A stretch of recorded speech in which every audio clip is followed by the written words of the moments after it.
Je dois aller voir une patiente à Châtelard, donc au-dessus de Fin-Haut. Puis la patiente me dit que je dois garer au barrage des Mossons, prendre un petit chemin là, à côté du barrage, qu'elle habite tout près. Donc je prends mon petit chemin dans la forêt, donc une forêt magnifique, le silence. Je commence quand même à me poser un peu des questions, si je suis au bon endroit. Je l'appelle, elle me dit oui, oui, vous êtes sur le bon chemin. Bon, ok, je continue. Je vois toujours pas de maison, personne, perdu. Et voilà que tout à coup, j'arrive dans une clairière, la maison Blanche-Neige, magnifique, des petits animaux, des chiens, des chats, des poules. Après 20 minutes de marche, j'arrive enfin pour ma consulte. Et fois suivante, le papa m'a amené en motoneige. J'ai une patiente une fois qui est rentrée à la maison, seulement après 2 jours, donc il fallait aller régulièrement la voir. Et elle a été chez ses parents qui étaient dans un restaurant sur les pistes de ski. Elle m'a aussi dit, bah, tu t'habilles, veste de ski, pantalon de ski, les gants, le bonnet, le tout dans mon sac à dos. Puis le grand-papa est venu me chercher avec la motoneige. C'était ça, ou bien sinon, je prenais les pots de phoque, ou bien les raquettes et autres pour aller lui rendre visite.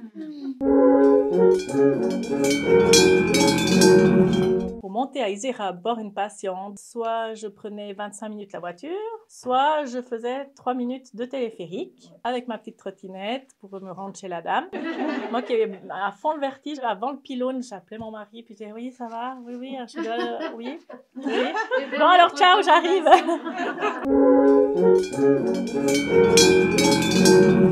Alors ça se passe en hiver.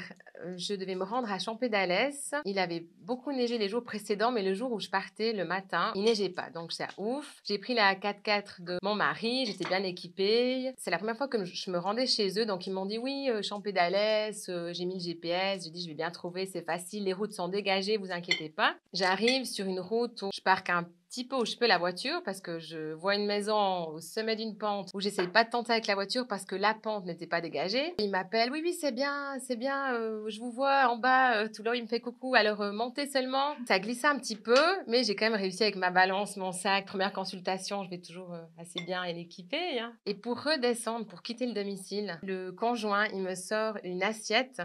Il me dit, écoutez, franchement, vu comme est la pente, installez-vous sur l'assiette, vous mettez votre balance, votre sac. Et j'avais tout mon matériel sur l'assiette et j'ai glissé jusqu'à la voiture.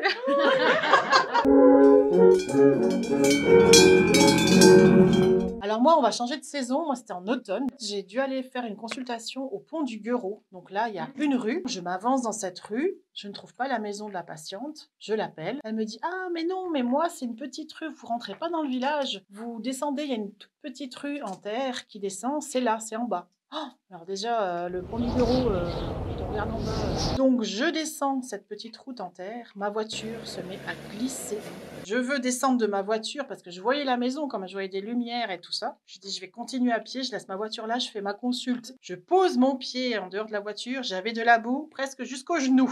Aïe! J'appelle la patiente, je lui explique ma situation. Elle me dit, mais non, mais moi je suis seule à la maison avec mon bébé et mon chien, je peux pas venir vous aider, il pleut. Je me suis dit, maintenant je fais quoi? J'essaye de redémarrer ma voiture, en avant, en arrière, impossible de bouger. Donc j'ai dû appeler une dépanneuse qui est venue avec une corde, tirer ma voiture, la remettre sur la route. Et j'ai appelé ma patiente en lui disant que finalement on se verrait le lendemain. Et là, tu t'es équipée en astronaute, Les bottes. Non, non, non, non, non, on s'est vu le lendemain chez une de ses amies qui habitait en plaine.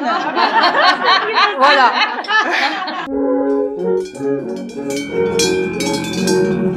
Bah moi, un hiver, je suis allée à Nanda. J'ai pu m'embarquer assez près quand même du chalet, mais en fait, pour accéder au chalet où je devais aller, je devais traverser une piste de ski. Bah moi, je n'avais pas pensé. Donc, je suis allée en pleine journée, donc il y avait tous les skieurs, les snowboarders, puis j'étais avec mes sacs comme ça, puis je devais un peu regarder en haut, en bas, pour pas me faire shooter. Après, je suis arrivée au chalet tout bien, j'ai fait ma consulte, je suis remontée. Et les fois suivantes, bah, le papa, il est quand même venu m'aider à porter tous mes sacs et puis traverser cette piste de ski. Il est descendu à ski, papa non, ou j'aurais pu prendre mon bob aussi, éventuellement. C'est un métier à risque.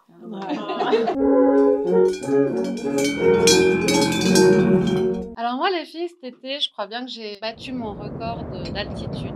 Je suis allée dans un Mayen, la carte postale. J'adore ce genre d'endroit. Dans le Val d'Airain, au-dessus du village de Lassage, je suis allée voir un couple qui était parti là en vacances. J'avais eu quand même une relation particulière avec eux, je les aime bien. Alors du coup, je leur ai proposé d'aller les voir. On s'est donné rendez-vous avec le papa au village, là, de la Forclaz. J'ai parqué la voiture, puis lui, il arrivait avec son 4x4 climatisé, dernier cri. Et à son bord, il y avait aussi le bébé. Et ils m'ont dit, ah ouais, c'est trop bien qu'on vienne te chercher. On n'arrivait pas à l'endormir ce matin. Donc, je suis montée, puis le glacier au fond de la vallée, les montagnes, la Dent Blanche, c'était vraiment magnifique. On s'est installé là sur la terrasse au soleil, puis j'ai passé la matinée à discuter. Cette maman, elle avait beaucoup plus de lait depuis qu'elle était au Mayen. J'étais au paradis. Comment joindre l'utile à l'agréable? Je trouve qu'on a vraiment de la chance dans notre travail. On est amené à vivre des moments forts avec les gens, puis dans des endroits fabuleux, quoi. Alors j'ai un souvenir qui me fait toujours rire encore maintenant. Cette dame, elle était écolo, mais elle me donnait du Rexona pour laver le bébé, elle mettait des antimites dans les armoires, enfin des trucs assez abracadabrants. Puis chaque fois je la reprenais, elle me disait, mais pour finir, vous êtes plus écolo que moi.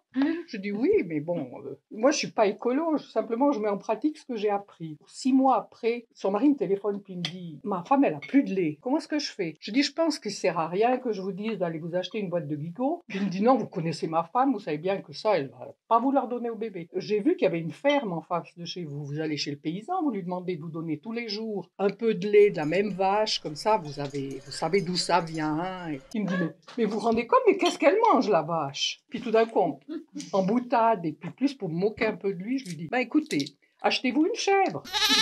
Puis on est resté là-dessus. Et quelques temps après, je vois une dame qui habitait le même village, puis je lui dis, vous avez des nouvelles de cette dame? Puis elle me dit, oui, à propos, ils se sont achetés une chèvre. Puis je dis au gynéco qui était venu me donner un coup de main, la dame là-haut, elle s'est acheté une chèvre. Ouais, elle m'a dit, je pense qu'elle mange à table avec eux.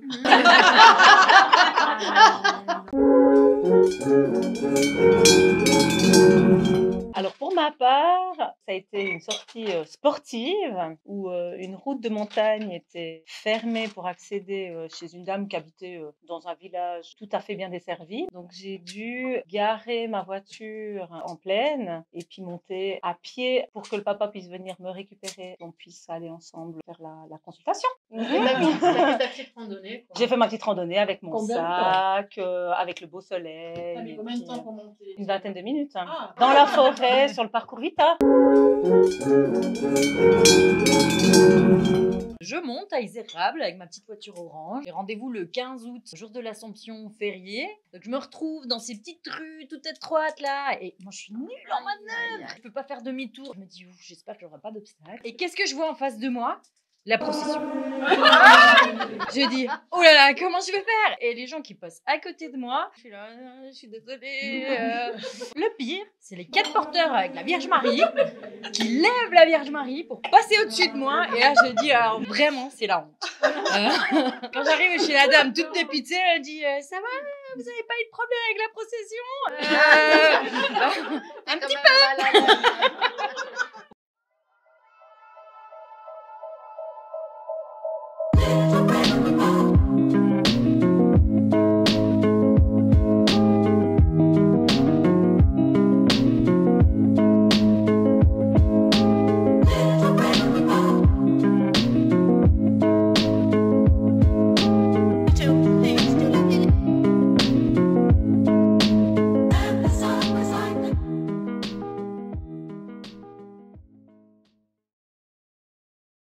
Adeline Favre, le nom de baptême idéal pour le nouveau bâtiment universitaire. Le département de la santé de Zurich est l'un des centres les plus importants et les plus renommés pour l'éducation et la formation des professionnels de la santé dans les pays germanophones. La profession de la santé enseignée inclut les sages-femmes, l'ergothérapie, la physiothérapie, les soins infirmiers ainsi que la promotion de la santé et la prévention. Nous avons décidé, m'écrit le centre de santé, de donner à ce nouveau bâtiment le nom de votre tante Adeline Favre. Cette ressortissante valaisanne qui a exercé en tant que sage-femme indépendante dans le Val d'Anivier et plus tard à l'hôpital de Sierre a apporté une contribution importante au développement des professions de la santé grâce à sa vision moderniste et en apportant un témoignage poignant et empreint d'humanité par le truchement de son magnifique livre « Moi, Adeline accoucheuse ». Je pense que pour moi, qui suis la nièce d'Adeline, c'est elle qui m'a donné l'envie de devenir sage-femme. J'ai été élevée en partie par elle. Je l'ai vue partir au milieu de la nuit pour faire un accouchement. Je l'ai vue revenir enchantée d'une naissance. Je l'ai entendue raconter toutes ses naissances. Donc pour moi, c'était une évidence. Je devais faire ça. Voilà.